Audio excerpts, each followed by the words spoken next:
Greetings and welcome to Illinois in Focus Weekend Edition, powered by the Center Square.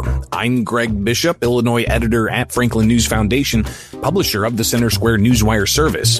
This week for Illinois in Focus, the Center Square reporter Jim Talamonte and I will discuss former Illinois House Speaker Michael Madigan beginning a 7.5-year prison term, Governor J.B. Pritzker's luck in Vegas, and what Republicans think about that, the first week of fall veto session, and the ongoing debate over public safety and federal immigration enforcement. All of that and more when we return for more Illinois in Focus Weekend Edition, powered by the Center Square.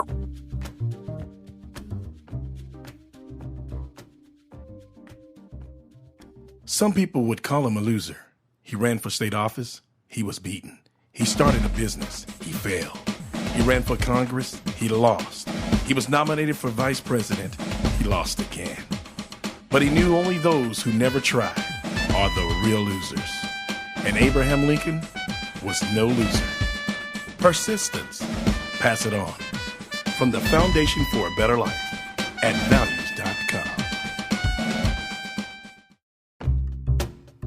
Welcome back to Illinois in Focus. I'm Greg Bishop. In another week where President Donald Trump and Governor J.B. Pritzker traded barbs over public safety and immigration enforcement, the Illinois legislature was back in Springfield for a fall veto session. But as Illinois House Speaker Chris Welch brought the House back to order, his predecessor Michael Madigan began serving a 7.5-year prison sentence for corruption. Joining us to discuss this story and more is the Center Square's Jim Talamonte. Jim, you were in front of Welch Monday in Broadview, the day that Madigan turned himself in. Did Welch have any parting words for Madigan? No, I asked the speaker if he had spoken with his immediate predecessor. Many Republicans have said that Welch was Madigan's hand-picked successor after Madigan had served in that role for the better part of more than 35 years. And Welch said no. Yeah, he said, I've not talked to the former speaker, didn't offer anything beyond that, and also didn't offer much interest in ethics reform, which many, not just Republicans, but many civic-minded groups, policy wonks, just good government proponents have said that Illinois has far weaker ethics laws than neighboring states and really most of the states in the union. And cases like Madigan's, like several of the former governors who've gone to prison, George Ryan, Rob Blagojevich being the two most recent ones, that and just a slew of state lawmakers and local officials, et cetera, that the state needs that. But Welch didn't really show much interest. He, like Governor Pritzker, referred to ethics reforms that were done in 2021, which was the year that Madigan stepped down in the wake of the scandals surrounding him.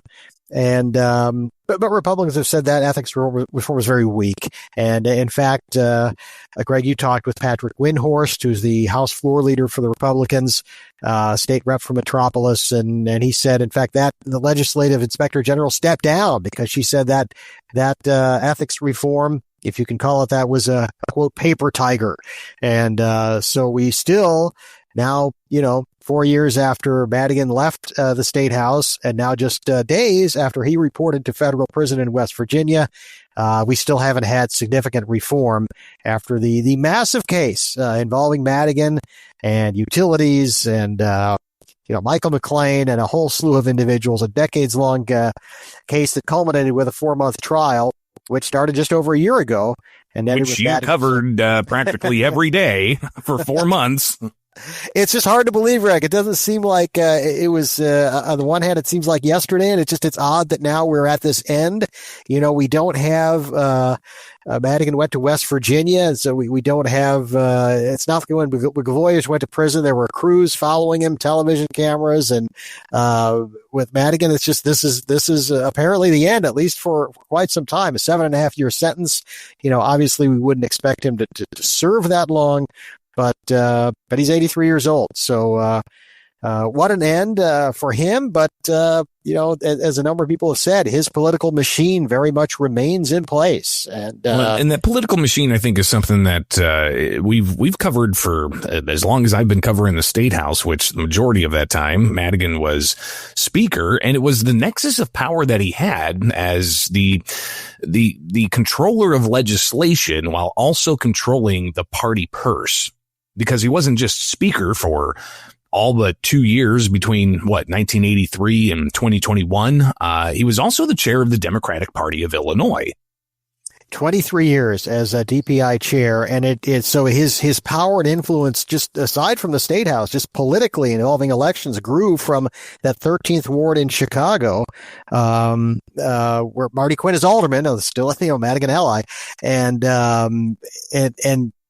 growing out from there. And as University of Illinois professor Brian Gaines told me, he had a big part in coloring the state a deeper, darker blue. During that trial, we heard from some of his political henchmen, some of who testified against him, cooperating with the government, about the things that Madigan did politically. And these door-to-door precinct workers who were very energetic in going out and getting out the vote and flipping seats. And then, of course, as the power grew, then we got into the gerrymandering and all of these things that Madigan was, if not completely controlling, certainly had a major hand in, the judicial system in Illinois. And it's going to be interesting now as we see federal government cases in our courts in Illinois, how perhaps some of Madigan's influence in that realm. During that trial, we heard from a state appellate judge who was Madigan's top legal counsel for a period of time in the Illinois Speaker's office. So it's just that web, that machine is just it's into every aspect of state government, and so many of the people who worked under Madigan are still there. And many of the people in the General Assembly are political allies or were certainly aided by the Speaker and his power. And just to get back to the lack of ethics reforms moving through the General Assembly as the former House Speaker goes to prison, Speaker Welch said that, the reforms, like you mentioned, that they had passed in 2021 led to the Legislative Inspector General saying it created the office to be a paper tiger. So ultimately, a lot of bark, no bite. But you have the Speaker in Illinois. The current Speaker, Chris Welch, he actually headed up the special investigation committee that Republicans forced back in the COVID years in 2020. I remember clearly Welch, as a state representative at that time, chaired that committee and essentially shut it down. And then the following January, just a month later, Welch is tapped by the House to be the new Speaker as Madigan stepped aside and ultimately was charged and then stepped down. And then we get to where we are now with Madigan going into a 7.5-year prison term. So Republicans point to that and they say that Welch is essentially Madigan's picked Speaker. So we'll see what kinds of things transpire at the State House. Obviously, a lot of eyes are going to be on that, and we're on the ground there at thecentersquare.com. Get the latest headlines in your inbox with the newsletter. Jim, another story. You were in front of the governor when we were recording this Thursday morning. He held a news conference about the use of the military for public safety, which we'll talk about a little bit later. But another story popped by the Chicago Tribune looking at the governor's limited release of tax returns. And some interesting stuff there. Not only obviously seeing how much a billionaire makes every year off of that inherited wealth and trust funds and such. He made more than $10 million. But what really got a lot of people's attention was $1.4 million in gambling winnings. You asked the governor about this, and it led to some of the other reporters getting some good follow-up questions in. Yeah, I think that was the angle the Chicago reporters were more interested in, is this, how did you win this? And Pritzker said, and he answered relatively humbly, said, you play cards in a casino, you often play for too long and lose. And he was fortunate enough, he said several times, very fortunate, very lucky, that he won this money. And it was one trip. It wasn't multiple trips. He said it was one trip to Las Vegas where he played cards and he won that $1.4 million. I think some of the, murmuring in the room afterward was, wow, how much did he, play to win $1.4 million. But my initial question actually was, I knew the reporters in Chicago would be more interested in the gambling angle, but the capital gains that Pritzker that he earned in his that was reported on those tax records, those earnings, quite remarkable. And that's the kind of thing I think down the road, as we kind of expect, the governor is going to get into the Democratic primary for president in 2028. Well, what might New York Congresswoman Alexandria Ocasio-Cortez have to say about all that $10 million in income, and then the not so much the gambling, but the capital gains. I believe it was $4 million. That may not play well with the Bernie Sanders crowd. So the governor said he wasn't too worried about that. Of course, right now he's only announced that he's running for re-election as governor, but it was, perhaps he enjoyed being elevated to the national conversation, where he's been not so much in campaign terms, but with his back and forth rhetoric with the president. But it was quite a conversation that there were, I think 3 or 4 questions total on the governor, most of it, though, focusing on these gambling winnings in Las Vegas. So, just as you were asking that question of the governor in Chicago, we at the Center Square were down in Springfield, where they were wrapping up day 3 of fall veto session, and House Republicans held a news conference. And I asked them, what do you think about this? Fascinating kind of a split screen moment there, Jim. You with the governor in Chicago, and down in Springfield with the Republicans wrapping up session. And Republican State Representative C.D. Davidsmeyer said he's not a jealous man, and good for the governor. He's lucky. He's so lucky he was born into wealth, inherited his billions, then got elected governor after a tumultuous time with a Republican governor, and fell into some COVID money, Davidsmeyer said, and other bailouts. And then he goes over to Vegas and wins $1.4 million. Sounds great. Sounds like a dream, Davidsmeyer said, that he and his constituents have. But he says ultimately it shows that Pritzker's out of touch with the everyday average man. And even Jeff Kiker, state representative from Sycamore, he also highlighted how the tax returns in general really show that Pritzker's never had to work 3 jobs to put food on the table and make ends meet. And that really bodes poorly for taxpayers, as he highlighted. Every year Pritzker's been in office, there have been tax increases. So clearly one of those types of salacious stories that really gets people's attention. And as I think you rightly kind of prognosticated here, how could something like this be used in a potential Pritzker run for the 2028 Democratic nomination for president of the United States? I don't think it's the last time we're going to hear from this story. No, I think you're right, Greg, and especially again, given that again, it's very early, obviously, but AOC would figure to be, she's probably the leading name that's been out there at this point, and she's just someone who comes from a different background. Probably could, in a sense, this may seem odd to say this, but in terms of an everyday person, she could at least, from what we know, could probably relate to Davidsmeyer and Kiker. Jeff Kiker has worked in insurance. He's from Sycamore. C.D. Davidsmeyer from the Murrayville, in the western part of Illinois. These are not places we're going to see a lot of palatial mansions and the kind of gilded Gold Coast living that Governor Pritzker has. AOC was a waitress at one point, and she was a surprise, not someone from a political background who just, pulled off an upset and got her way into Congress, and is it seems to have inherited the torch from Bernie Sanders as that far left candidate. And so you would just have to think that if Pritzker were to gain momentum, and this is again hypothetical, we're way out, but in a potential presidential primary, if the governor, and he very well could, with his political organization and his money, gain some momentum, well, you would think that would just be a natural target for her to say, this many millions in capital gains, winning $1.4 billion in Vegas, and earning $10 million just as while you're in a governor's seat. Again, as Davidsmeyer said, not something, we can't relate to that. Jim, we've been busy this week, but not as busy, I think we thought we might be, with fall veto session starting. They had 6 days scheduled in October. 3 were this week. 3 are scheduled the final week of October.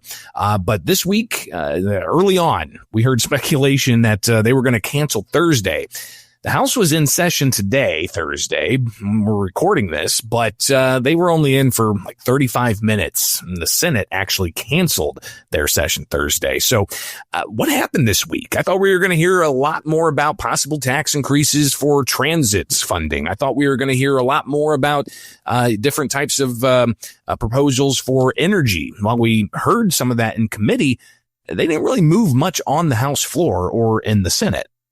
No, not really. There were a few pieces of legislation, but none of the big ones got a whole lot of traction. Now, Speaker Welch said that, we're talking about these things. He was very firm that we people want us to get things done. Senate President Harman, right before the Senate recessed on Wednesday, because the Senate didn't come back Thursday, said as well, we're working on these things. There's been a lot of progress, but this progress, if it's actually happening, is behind closed doors. So we're not able to see what's going on. So we really don't know. We did see, though, during some of the hearings, some frustration from lawmakers on both transit and energy, affordability issues in terms of energy. And there is certainly not consensus at this point. Again, Speaker Welch said, State House Democrats, we're building consensus. We're going to get things done. But building consensus and actually having it are two different things, right? So it's clear on battery storage legislation, which is one component of a potential energy omnibus, that there isn't consensus in the supermajority party at this point.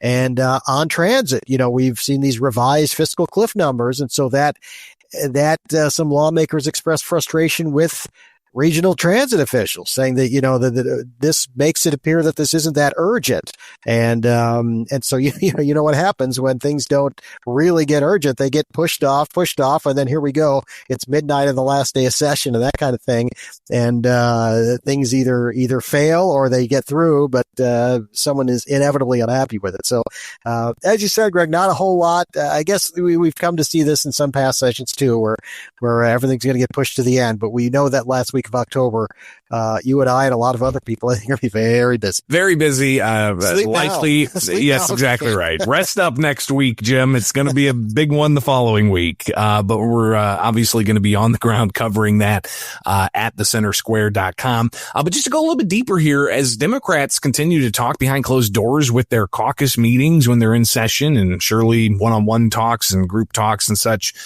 with working groups, I mean, they're trying to get support for whatever type of fee they're going to tack on for the transit, and also what kind of omnibus bill they're going to do for enhancing battery storage incentives. Republicans are saying the affordability issues really aren't that difficult to figure out. State Representative Brad Halbrook simply said that for energy policy, for instance, they just kind of need to reverse course. Yeah, that's not something the Democrats have seen a whole lot of interest in doing, or even some of the green energy advocates, because we've seen, we saw Ann Williams, who's one of the energy legislative, proponents in terms of the majority party, and she's pushing the what she called a continuation of CEJA, the Climate and Equitable Jobs Act in 2021. Republicans don't like it. It's setting the decarbonization goals and closing coal-fired power plants by 2025, and we see a lot of green energy incentives and that kind of thing. We even had a new piece of legislation favoring heavy trucks that use, quote unquote, green power to get breaks in terms of weight limits on roads that some Republicans opposed. But the Climate Equitable Jobs Act to be followed by the grid. This is CERJA. So this is I believe it's the Climate Grid Affordability. I may be missing one of the letters there, but this piece of legislation that again is not at this point rolling back any kind of decarbonization. And as Halbrook said, Greg, as he told you, that we need natural gas, we need coal right now, especially with these increased demands on the energy grid.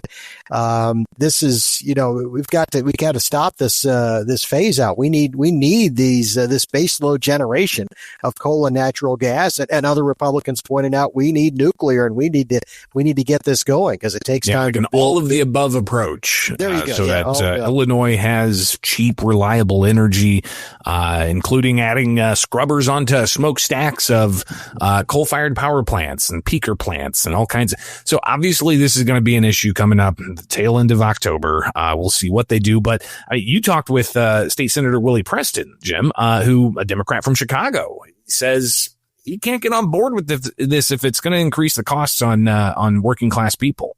Yeah, this is the battery storage legislation, and Willie Preston said he's a hard no. And Ann Williams said storage is where it's at. This is the future. She had several advocates from the solar industry and other clean energy advocates, and they didn't talk a whole lot about the new line item that would be added to all Illinoisans' utility bills to pay for this battery storage. And, I talked with Jim Watson of the American Petroleum Institute in Illinois. And of course, he wasn't going to be in favor of the battery storage thing, but he said this is going to be a hit to consumers. And the problem is the promised savings that the advocates of battery storage are promising. There's no guarantee on these, and it's just there's no guarantee that these will come to pass. And what's going to happen is it's going to be a big hit, this line item in everybody's utility bill. It's going to be a hit to consumers, but he said it's really going to be a hit for large industrial users who use a lot of energy. And Watson said the projected cost savings by the battery storage advocates, they include indirect benefits. And so there's no guaranteed. And he and previously Senator Sue Rezin pointed this out. The battery storage legislation right now does not include price caps to protect consumers. Well, Rezin has argued for that. Watson told me he thinks that to move this legislation would need that, or else you're just not going to get somebody like Willie Preston on board.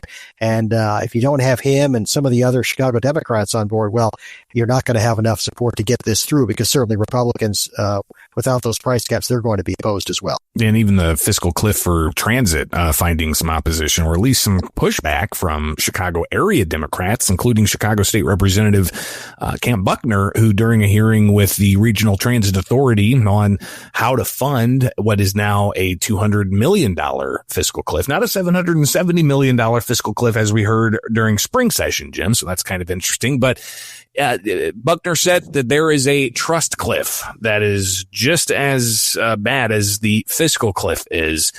So clearly there's going to be a lot more words exchanged about that over the next 2 weeks before they come back at the end of fall veto session. But also I want to encourage people, get to thecentersquare.com. Not only will we keep you updated on what's happening with the state legislature, but also oversights of state agencies, because we did start the week with a couple of oversight committees. The Illinois Legislative Audit Commission met, where they talked about ghost networks for state employee health plans and a variety of other things. But they also had the Joint Committee on Administrative Rules meet, discussing what they are anticipating probably going to have to bring up at the next meeting, Jim, and that deals with scanning the inmates' mail at the Illinois Department of Corrections.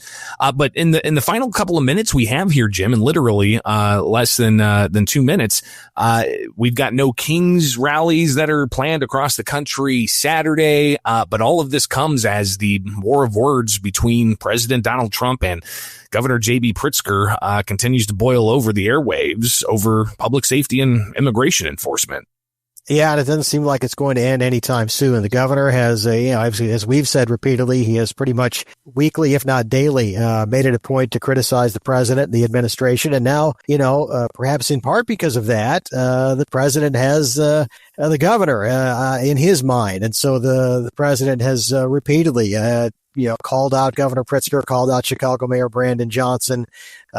Trump saying that the governor should beg for help because he's running a bad operation. And it's a war of words that continues, and it's just a matter of which one will insult the other next, and then how everyone will run to the other one to see how they respond. And all this earlier this week, the story of chaos with 15 people being arrested and the threats against ICE and a variety of other things. Again, something else that you can stay up with at thecentersquare.com. Get the newsletter in your inbox. Go to thecentersquare.com, click newsletter. It's free.